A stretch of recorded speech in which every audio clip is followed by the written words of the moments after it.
una plataforma donde si tú quieres participar de un proceso de licitación, lo puedes hacer muy fácil. Rescatamos como alrededor de 4.500 oportunidades de negocio todos los días en mercado público.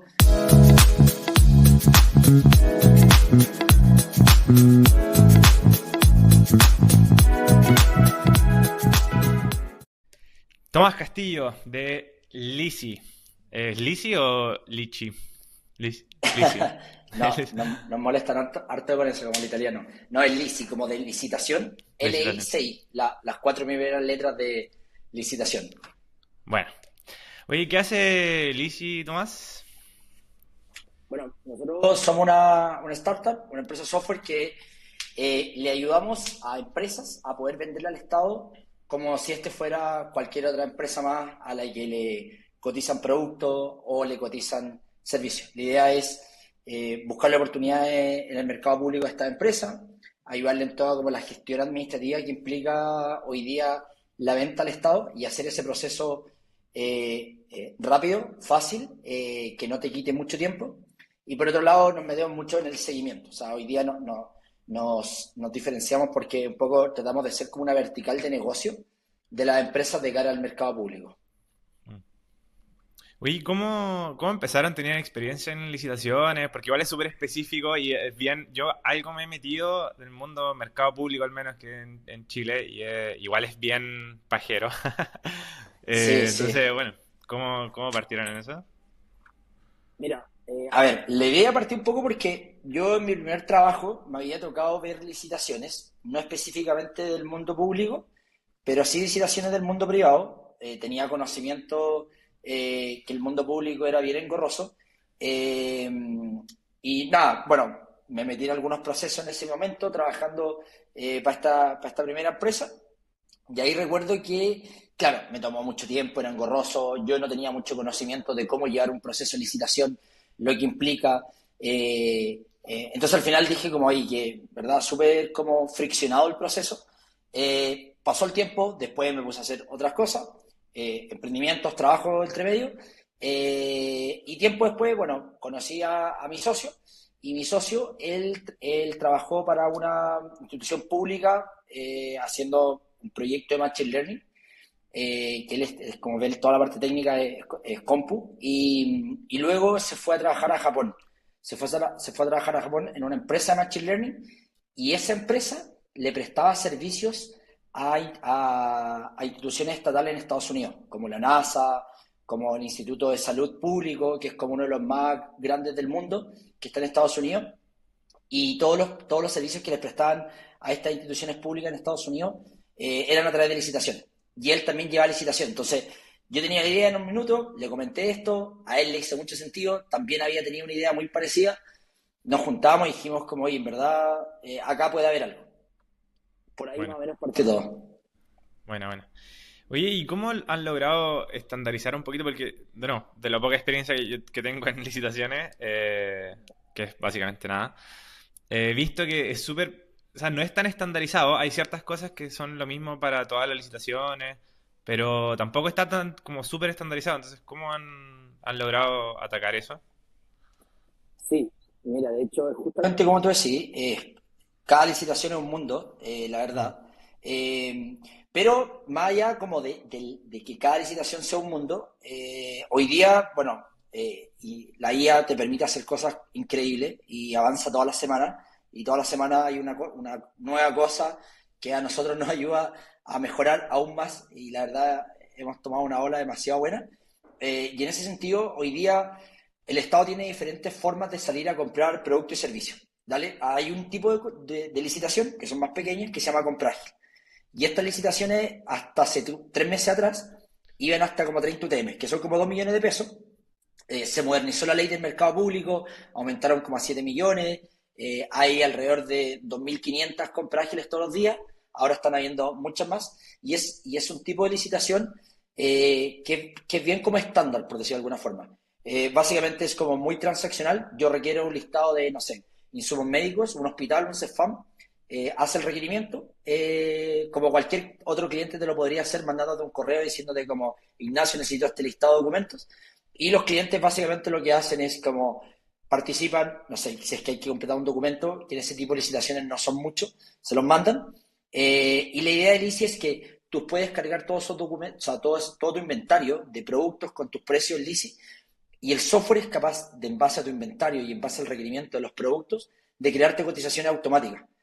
Entonces, al final, hemos visto que en esa modalidad de compra podemos automatizar mucho más. Mm.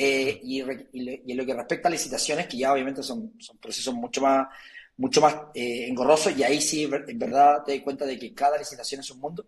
Nos hemos metido más en la gestión administrativa, que ya hemos estandarizado más con la búsqueda de oportunidades, que suele ser lo mismo como para todos, la documentación y crear agentes de IA que entiendan lo que hace el cliente, cuáles son los parámetros cuando ellos se leen licitaciones, y en base a eso, que cada cliente tenga prácticamente su propio agente de IA que le resume las bases de licitación, le ayuda a revisar qué documentos requieren, y ya después el cliente tiene la licitación prácticamente armada para subir los anexos que les pidieron, y luego Lisi se encarga de tomar todos esos documentos y hacer una subida automática a mercado público. Bueno, bueno, bueno, bueno. Oye, bueno, algo dijiste, pero vi que te estuve psicopateando un poco, vi que tenías otro emprendimiento antes, que se llamaba, bueno, Pega el Salto, ¿no? Sí, Quería sí, preguntarte un perfecto. poquito qué es lo que hacía eso y qué pasó, cuál fue la historia. Sí, mira, Pega el Salto partió un poco como medio side project, como de mi primera pega. La verdad es que, a ver, Pega el Salto nació a través de otra idea que yo había tenido, y fue como un problema que tuve con la otra idea, que básicamente era decir como, no sé, quería comprar un producto, quería hacer una marca, quería tener logo, página web, y no tenía idea qué implicaba eso, o sea, no sabía los costos. Empecé a investigar, y en verdad la típica es como casi que le preguntáis a amigos cercanos o por Instagram como a alguien que tenga algún amigo que me pueda hacer un logo.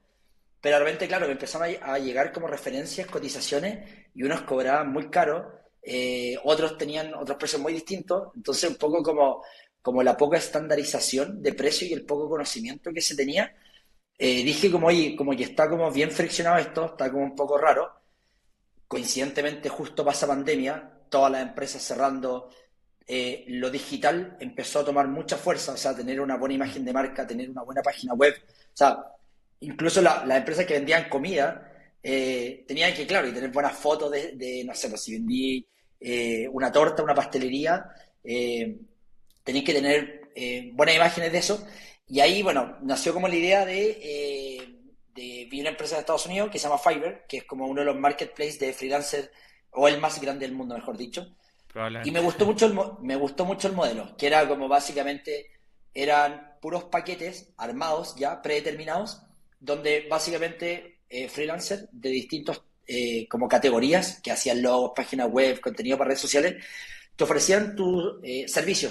Entonces al final, uno como cliente, era mucho más fácil como poder dictaminar qué quería, en base al portafolio, en base a los proyectos que había hecho. Si yo quería un logo, podía ver, no sé, comparar 40 freelancers y ver cuál se adaptaba más como al estilo que yo quería. Y también tenían distintos paquetes. Entonces dije como, oye, pucha, quizás pegar el salto puede ser como un Fiverr para Latinoamérica. De hecho, me salí de mi primer trabajo para dedicarme 100% a eso. Estuve un año ahí nada, dándole full. Yo venía a un mundo muy tradicional, que era como el mundo de asistencia seguro. No tenía nada que ver con esto, me estaba recién metiendo en tecnología. No tenía tanto conocimiento como el mundo startup, no, la verdad es que desconocía bastante. Y nada, llegué a tener como una red como de 80 freelancers. Mm. De hecho, algunos, bueno, en Colombia, en Perú, en Argentina. Fue un proyecto que lo armé solo. Tenía un amigo con Putin que me ayudaba un poco, como con la parte como tech. Pero nada, estuve un año ahí metido en eso. La verdad es que fue súper difícil como sacarlo adelante, no teniendo como un partner técnico. Pero nada, aprendí muchísimo. Bueno, yo digo que para mí fue como el trampolín para llegar a lo que estoy haciendo hoy día con Lizzy.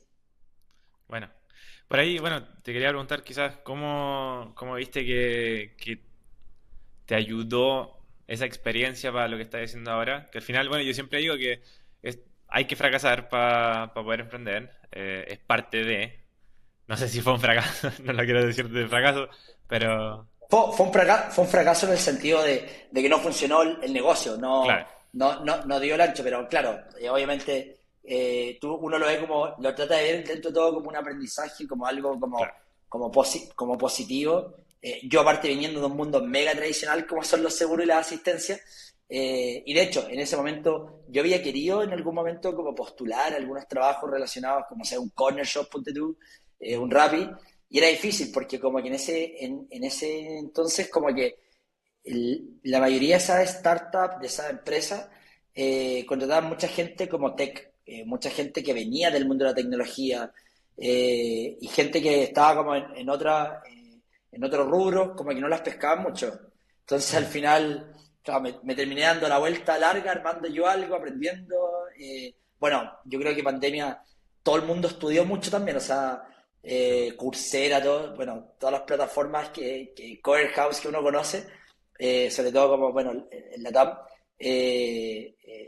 vendieron demasiado y yo creo que también me sirvió mucho para estudiar y para entender cómo funcionaba todo. Sí, pues al final es eso. O sea, es como un curso súper aplicado que así, por ese año Claro. que le diste, ¿cachai? A mí también me pasó cuando estaba partiendo, eh, que fue como el 2019. También empecé con algo nada que ver, más o menos solo, y también no llegó a nada. Igual, obviamente, tuvimos ventas, etcétera, pero llegó a nada y al final fui buscando otras cosas y terminé donde estoy ahora, pero. Claro, creo que es totalmente parte de y que te ayuda Sí, un montón. Oye, 100%. oye, igual, bueno, dijiste que claro, estuviste buscando también trabajo en startups o empresas más tecnológicas y al final llegaste igual a Examedio, ¿no? Después de eso, Sí, de pegar el de salto. hecho, de hecho yo creo que pegar el salto fue como el trampolín que me ayudó a llegar a una startup. En verdad, como te dije, me di como esa vuelta un poco más larga, Claro. un año completo prácticamente viviendo de ahorro. Creo que el primer sueldo que me pagué con pegar el salto fueron como 80 lucas. Eh, eh, pero nada, o sea, a ver, lo de Xamate, en ese minuto Xamate estaba partiendo, o sea, recién venían terminando el batch de Y Combinator, todavía estaban en Plátanos y ahí en ese minuto estaban buscando gente para el área comercial, para empezar, estaban recién armando los equipos, habían como 10 15 personas, no más que eso, y claro, postulé a Examedi y viví el crecimiento de lo que significaba de 0 a 1, o sea, qué Mm. hace una startup cuando levanta plata, cuando contrata gente, cómo arma los equipos, cómo es la gente que trabaja dentro de una startup, sobre todo la parte de tecnología, que a mí me interesaba mucho como conocer cómo trabajar los equipos de desarrollo. Bueno, bueno. Al final igual, o sea, bueno, te sirvió esa experiencia de Examedio entonces para lo que estás haciendo ahora, ¿no? O sea, fue un. Sí, sí, o sea, mucho. O sea, yo creo que haber también liderado como hartas cosas dentro del Xamedi, como en términos de proyectos, en términos también de que igual tenía como libertad para moverme, o sea, en el sentido de que podía idear cosas, podía construir modelos de negocio, Mm. obviamente en pro de cómo salimos a vender más esto. Por supuesto, también Xamedi tuvo un hype que fue la pandemia, que en su momento atendíamos como, no sé, 10.000 11.000 pacientes por mes. Era una locura. Obviamente, un timing perfecto prácticamente el Claro. que tuvo Xamedi. Después, obviamente, estuvo todo el tema de que al final el mercado súper abierto a invertir. En la TAM nunca habían habido como inversiones como las que se vieron como post pandemia. Y nada, sí, o sea, a mí me ayudó mucho, aprendí un montón, conocí también mucha gente de otras startups, aparte estaba rodeado de mucha gente como de plátanos, tengo Del varios amigos también ecosistema, que, claro. claro, tengo también varios amigos que son founders de otras startups, estar ahí todo el día como consumiendo como información de yo estoy armando esto, oye, ¿cómo armaste esto? Oye, vi que trabajaste en seguros, caché que nosotros estamos armando algo relacionado similar. Entonces al final, claro, es un ecosistema que te alimenta y también te motiváis a hacer cosas, veis que hay gente como Crack que está haciendo cosas muy interesantes, y estáis todo el rato como rondeando como ideas y gente como muy crack. Sí, pues, bacán, bacán. Bueno, y en todo caso, el timing tuyo también fue perfecto en XMA porque como que llegaste cuando estaba el hype y después cuando bajó, justo te fuiste para Lisi. Sí. Sí, o sea, justo coincidió que, a ver, a mí en verdad me encantaba mucho lo que hacía en Examedi. Claro, Ujú. después, bueno, pasó todo lo que pasó en Examedi, que, lo que salió en las noticias y un montón de cosas, como, más que nada como en el sentido de que, claro, en su momento se necesitaba contratar gente porque en verdad en ese momento la operación lo dictaba así. Claro. Eh, y claro, yo justo me salí de Examedi porque postulamos a Platinum Ventures, quedamos en el programa y parte también de lo que te pide el programa hoy, y también yo ya lo había vivido con Pega al Salto, obviamente muy a nivel early versus lo que quizás hoy día Lisi, pero me acuerdo siempre que mi jefe me dijo, o sea, si estáis haciendo esto y estáis haciendo lo otro, como o dale con uno o dale con el otro, pero no te quedéis ahí en la punta diamante como esperando para dónde vaya a ir, o sea, o lo Claro. así full, o mejor, como sigue con lo otro, ¿cachai? Entonces, me acuerdo mucho de eso. De hecho, mi jefe, cuando yo me estaba yendo a mi primer trabajo, tuve una conversa que me sirvió mucho, de hecho, sobre todo como pensar así, como si vaya, sobre todo si vaya a emprender, no hay espacio como para hacer cosas a medio. O sea, si quería emprender y hacer algo que realmente como que valga la pena, es un trabajo a tiempo completo. Mm. Y claro, bueno, después, como tú bien decías, me fue justo en examen en un momento en que de reestructuración, de repensar cosas, porque habíamos quedado en Plátanos Ventures, me habían seleccionado en el programa, que fue como el primerito que tuvimos. Eh, y nada, hasta el día de hoy ahí construyendo Lisi. Bueno, y Plátanos es probablemente, no sé si la más importante de las aceleradoras de la TAM, o quizá al menos una de las más importantes. Y también Ujú. tienen este ecosistema que está súper bueno, encuentro. Eh, Porque tengo amigos que están en Plátanos y he visto cómo se apoyan un poco, bueno, lo que tú decías ahí, dentro del ecosistema. Y ahí te quería preguntar igual, bueno, cómo fue el proceso de quedar en Plátanos y si fue al tiro con Lizzy o partieron, no sé, con alguna otra cosa y después pivotearon o cómo fue.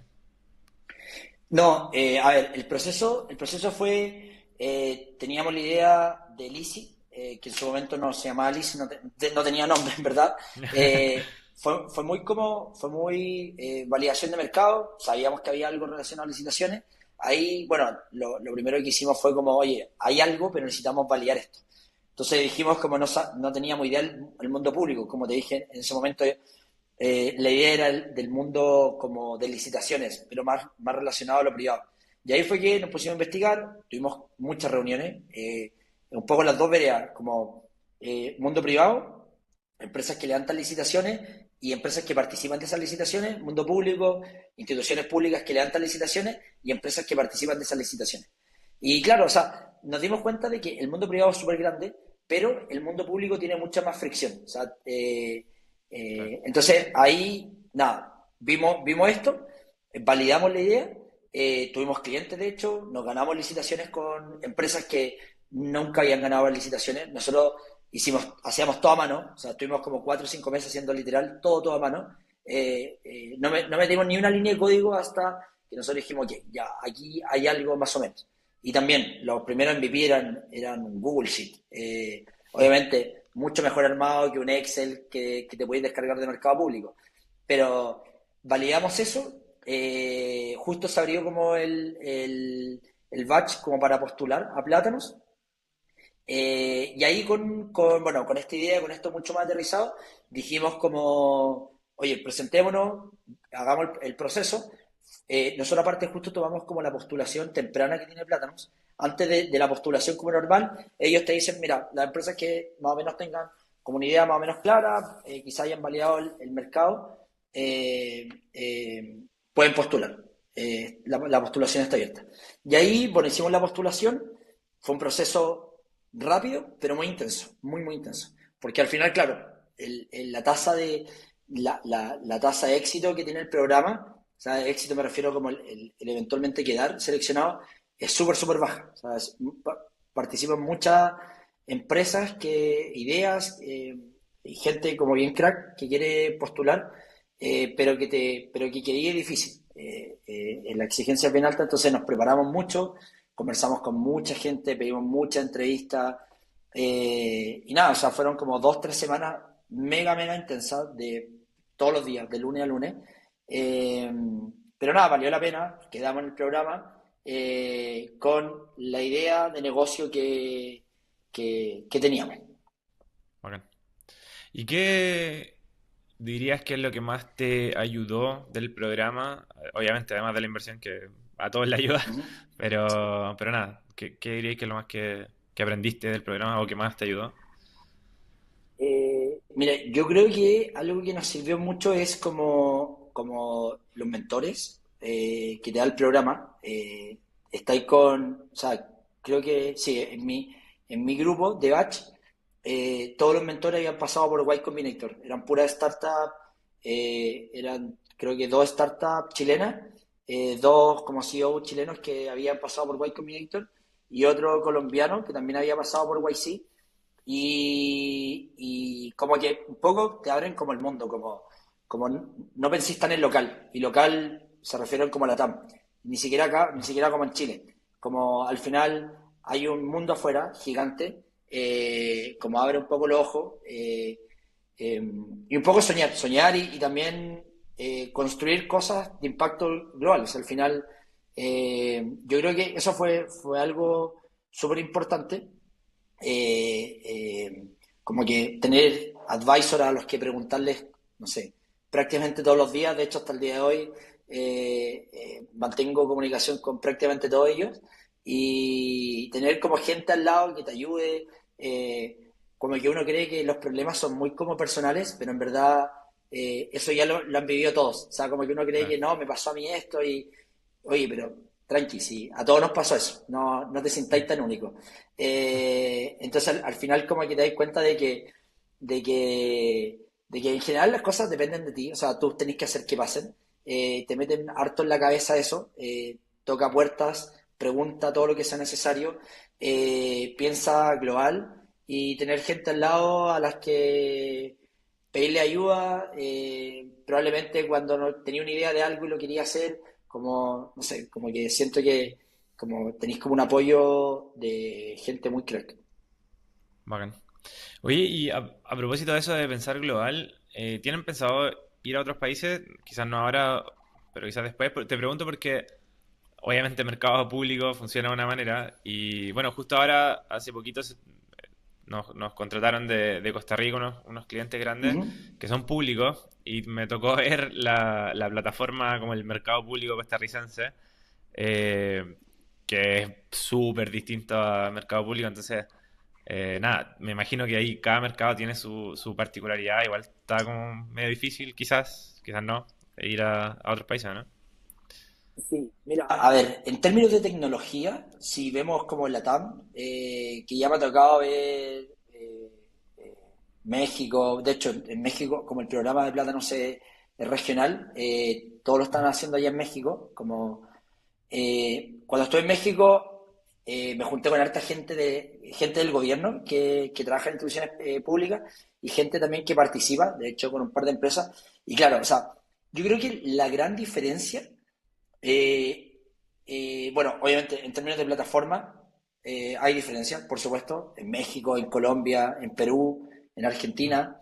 De hecho, Chile se parece, o sea, la plataforma chilena se parece mucho a una de las tantas plataformas que hay en Estados Unidos, que eso es lo Ya. otro, también un poco parte de nuestra idiosincrasia.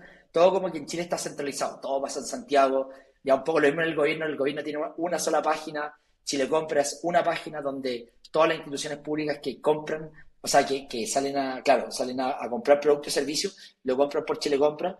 Pero si tú veis México, hay como 8 plataformas de compras públicas, Mm, lo mismo pasa en Estados Unidos, lo mismo pasa en Colombia.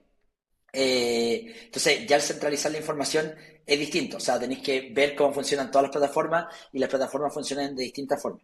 Entonces, nosotros como que nuestra visión un poco, más como que funcionan igual o no, nosotros hoy día estamos creando una plataforma que sea para que cualquier empresa que quiere participar de una licitación pueda tener la facilidad de hacerlo. ¿A qué me refiero con esto? O sea, hoy día nosotros estamos en el mundo público por un tema de foco, por supuesto, porque no podemos empezar como a disparar para todos lados, pero muy pronto quizás vamos a estar en el mundo privado. Y al final, la licitación, como la definición de este como concurso abierto, por decirlo de alguna forma, tiene una estandarización. Todas tienen presupuestos, todas tienen documentos, todas tienen tiempos que cumplir. Y eso pasa en el mundo público y en el mundo privado, y pasa en Chile y en cualquier otra parte del mundo. Entonces, al Claro. final, nosotros lo que estamos armando más que nada es una plataforma donde si tú quieres participar de un proceso de licitación, lo puedes hacer muy fácil. Vas a tener un software que te lee las bases, ya sean escaneadas, ya sea que una imagen, que te entrega la licitación lista. Va a tener una plataforma que va a ser capaz de absorber procesos, de absorber como... hoy día nosotros rescatamos como alrededor de 4.500 oportunidades de negocio todos los días en mercado público, y vamos a tener que ver el día de mañana, cuando por ejemplo queramos ir a un México, quizás a un Estados Unidos, ver la forma de rescatar esa información. Al final ya entra como un poco más como en tecnología, y hay distintas formas como de extraer información, sobre todo cuando son públicas. Claro. Ahí Entonces, ya es al un tema más final, operativo al final, que claro, tiene claro, que hacer al cierto final hoy ajuste y ya día, está. sí, sí, 100%. O sea, la idea global está, y Lisi lo hemos construido así desde el día uno, como pensando, pensando en un proceso más estándar. No queremos ser como, se habla mucho como el concepto de ser como un rapper, de estar como construido sobre algo. Nosotros, o sea, si Mercado Público se cae y no funciona, no sé si hace como un año y medio atrás lo hackearon, de hecho, como a la empresa colombiana que tenía como las bases de todo el software de mercado público, Ya. eh, pero nosotros seguimos funcionando igual. O sea, al final es una plataforma para hacer un proceso de licitación. Bueno, bacán. Oye, y bueno, lo que sí quizás hay diferencia, al menos en el mundo público, no lo sé, pero hablando de toda la polémica que hubo del tema fundaciones hace poco, Ujú. al final me imagino que le afecta un poco en la tasa de éxito, de cierre, que un cliente de ustedes se pueda llegar a adjudicar una licitación. Pero, claro, no sé si lo has vivido de cerca, no sé si has notado que pasa eso o no, o son casos súper puntuales que en el fondo una licitación se la termina llevando algún amigo de quien, de quien está publicando la licitación. Quizás en Chile puede ser un poco menos común, quizás en otros países puede ser más común, no lo sé, pero nada, no sé si has Sí, vivido algo de eso.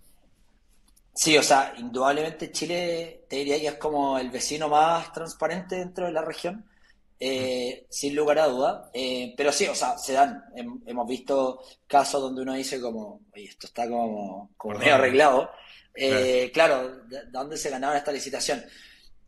Bueno, por lo mismo nosotros, como te decía, nos hemos como desmarcado un poco eso. O sea, hoy día, claro, ponerse la bandera anticorrupción es un poco difícil, porque ya hay gente, intereses, gobiernos que están gente muy por sobre lo que podría estar una empresa hoy día como la de Lisi. Pero en términos generales, a ver, nosotros tratamos de disminuir toda esa como frustración mediante procesos fáciles. O sea, hoy día, si tú haces una licitación de una forma tradicional, claro, que se la gane otra empresa que quizás ya había participado en licitaciones anteriores, ya la conocían, y quizás, no sé, se dio todo, hicieron todo para que quizás esta empresa se la ganara, y tú lo haces de forma manual, es súper frustrante, porque tú decís, le Claro. invertí tiempo, le invertí recursos, HH, y un montón de cosas más, y obviamente todo eso es como plata, presupuesto, dinero.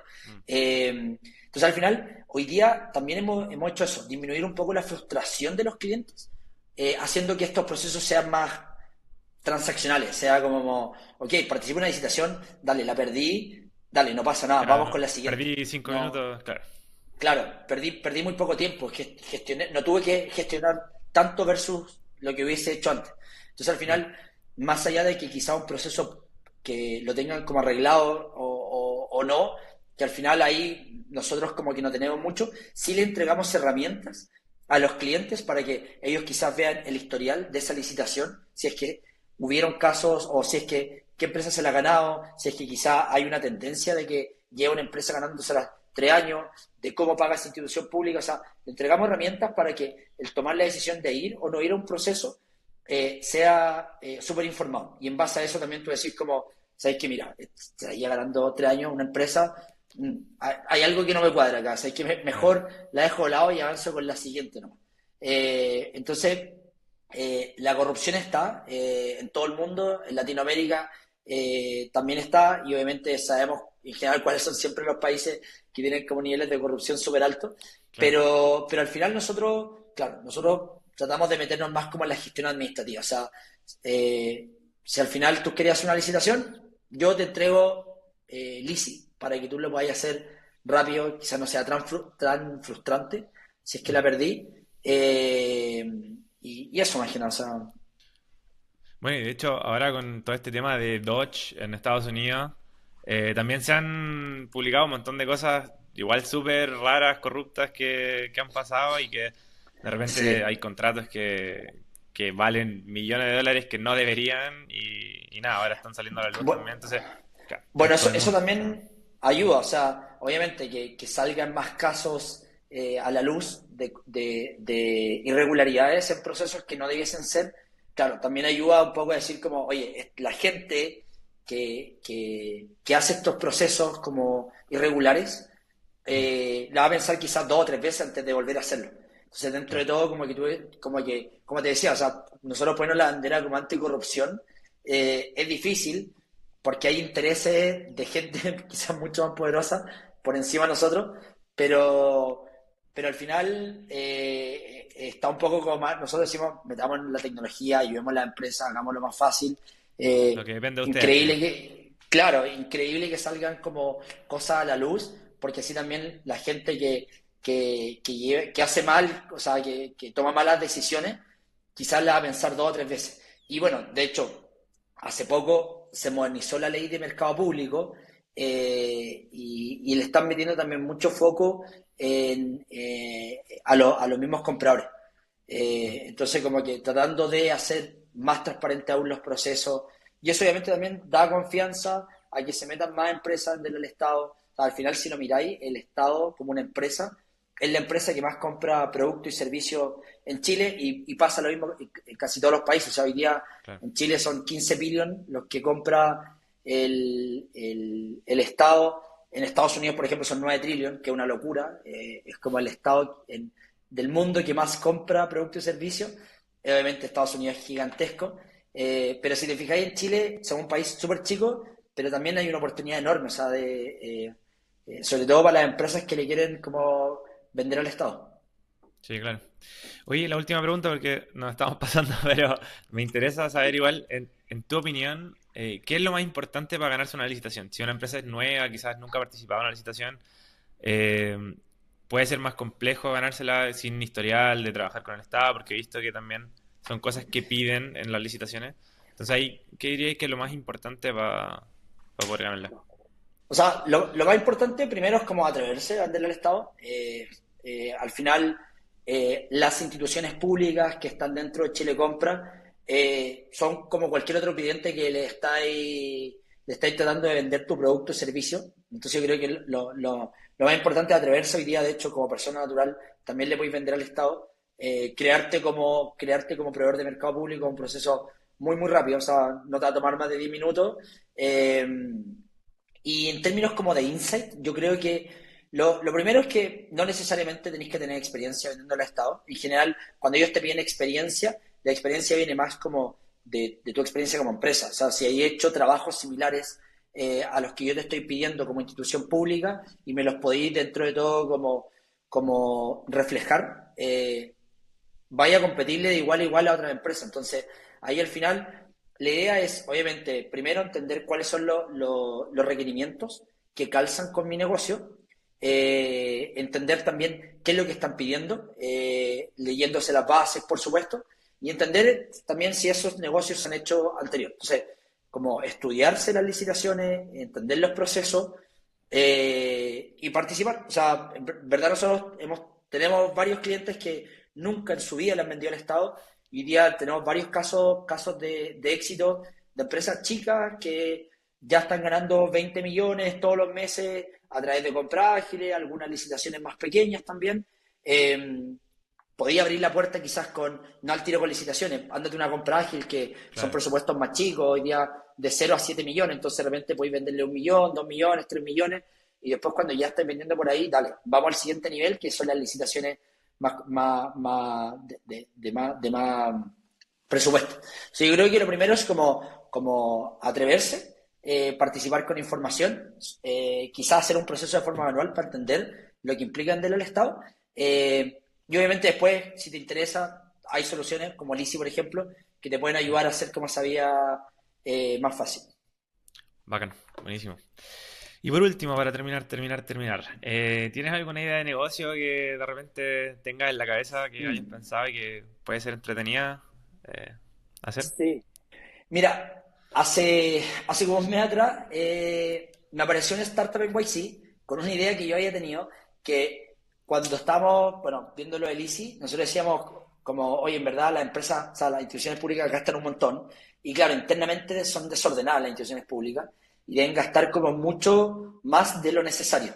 Entonces, en construcción, que es como una de las áreas de negocio más grandes que tiene el Estado, debe ser como muy poco eficiente. Entonces, justo coincidentemente me apareció una startup que lo que están haciendo ellos es que mediante IA y lectores de planos, lo que hacen es que literal escanean un plano y el modelo de inteligencia artificial lo que hace es que es capaz de decirte de forma mucho más precisa como la cantidad de materiales que necesitáis hacer para ese proyecto. Entonces, al final, hoy día, en general, las empresas, la inmobiliaria, la empresa de construcción que van a armar como proyecto grande, eh, deben gastar muchísimo, muchísimo en materiales. eh, y yo tenía, claro, la idea de, oye, ¿cómo se pueden optimizar como esos procesos? Claro, y justo me apareció esta startup de YC que están justamente como escaneando planos de proyectos y siendo capaces como de predecir un listado de necesitáis todo esto material y ser mucho más eficiente también a nivel de costo. Claro. Sí, la merma disminuye considerablemente. Bacán, Muchísimo. está bueno. No, muchísimo, muchísimo, sí. Buena. Oye, muchas gracias Tomás, ahora que nos pasamos, pero estuvo No, buena la conversa. sí, Espero que te haya gustado. gracias a ti. Bacán. Ya pues, estamos hablando, muchas gracias. Nos vemos. Ya, Ignacio, cuídate. Muchas Chao, que estés gracias. bien. Chao.